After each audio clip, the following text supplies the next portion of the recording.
Welcome. In this tutorial, I'm gonna show you or teach you how to make a group chat on iPhone. So if you want to know how I did it, just keep on watching. So first you want to open and launch the message app. And now just go ahead and click on the new message option at the upper right corner of your screen.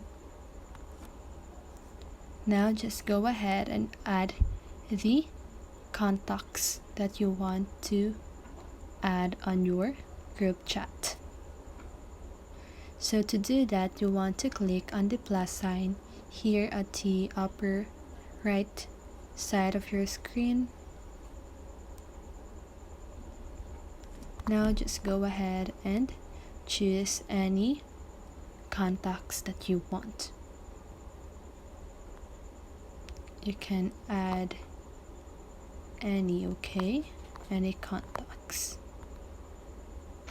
So once you've done that, just go ahead and type the text message that you want. So that is how you do it. So I hope this video helped you, and if it did, make sure to like, subscribe, and hit the bell notification so you won't miss a video. See you on the next one, and have a great day.